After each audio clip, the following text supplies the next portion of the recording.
গ্রামে নেই পানীয় জল, গ্রামবাসীর তীব্র ক্ষোভ। গ্রামে নেই পানীয় জল, তীব্র ক্ষোভে গ্রামের মানুষজন। মাঠ থেকে কৃষিকাজে ব্যবহৃত পাম্পের জলে এনে খেতে হচ্ছে গ্রামের মানুষজনকে। ঘটনায় শাসক দলের বিরুদ্ধে তীব্র ক্ষোভে ফুঁসছে। শুরু হয়েছে রাজনৈতিক দড়ি টানাটানি। তবে পানীয় জলের ব্যবস্থা করতে এখনো কেউ এগিয়ে আসেননি। পশ্চিম মেদিনীপুর জেলার চন্দ্রকোনা 2 নম্বর ব্লকের বান্দিপুর 2 গ্রাম পঞ্চায়েতের তোতাখালী গ্রামের এমনই ঘটনা। সজলধারার কাছে সজলধারার ট্যাপে জল খেতাম, সজলধারা যখন ছিল, আর 2 মাস জল নাই। আর আমরা জলের খুব সমস্যায় রয়েছি। আমাদের পয়সা করিয়া নেই, গরিব এলাকা, আমরা জল টল খেতেও পাইনি, কিছুই না, পয়সার জন্য বাগানাও হয়নি।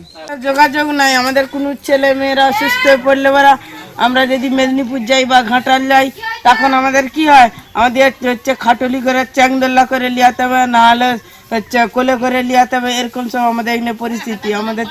আমরা জলের সমস্যা, আমাদের দূরের কেশপুতনার হচ্ছে মিনি থেকে আমরা জল এনে খাচ্ছি। সরকারি প্রকল্পের তো জলের লাইন ছিল, খারাপ হয়ে গেছে। আমরা জানাচ্ছি, কিছু গ্যারাজ্য নাই। তো জলের লেগে সমস্যা হচ্ছে, আর কিসের হবে? স্কুলের ট্যাপ থেকে আমাদের জল খাওয়া চাই বোধ 10-15 বছর। কেন এখানে তো সরকারি প্রকল্পে সজলধারার হচ্ছে তো, দেয়নি তো। আর আমরাও আর ইয়ার করিনি, আমরা স্কুলের ট্যাপেই খাই। এবারে এই তো 2 মাস জল পাইনি। আমাদের কেশপুর থানা ওইখানে মিনি চলছে, সেইখান থেকে জল এনে খাওয়া হয়। এটা স্কুল থেকেই চলছে, স্কুল থেকেই খাওয়া হয়েছে, নাহলে অন্য কিছু নাই। ভোতাখালী গ্রামের ব্রাহ্মণকোলা পাড়ায় প্রায় 50 থেকে 60 ঘরের বসবাস। সরকারি উদ্যোগে গ্রামের সজলধারা প্রকল্পের মাধ্যমে পাইপলাইন দিয়ে বাড়ি বাড়ি জল পৌঁছে যেত। হঠাৎ করে 2 মাস আগে পাম্প বিকল হয়ে যাওয়ায় বন্ধ হলো বেরোনো।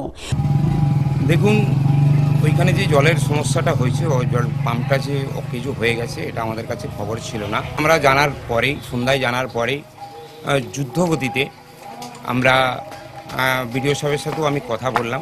পাম্প তোলা হয়েছে, সাবমার্সিবলটা নষ্ট হয়েছে। খুব শীঘ্রই আমরা ওটাকে যাতে পানীয় জলের পরিষেবা করা যায়, তার জন্য আমরা চেষ্টায় আছি। তবে ঘটনায় রাজনৈতিক দায় ঠেলাঠেলি শুরু হলেও এলাকার তৃণমূলের নেতা অসীম হাজরা অবশ্য স্বীকার করেছেন ঘটনার কথা। তিনি বলেন, স্থায়ীভাবে তাদের আগে বিষয়টি জানানো হয়নি, পরে এই বিষয়টি জানালেন।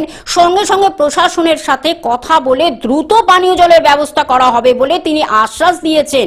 এখন দেখা কবে পানীয় জলের সমস্যার সমাধান হয়।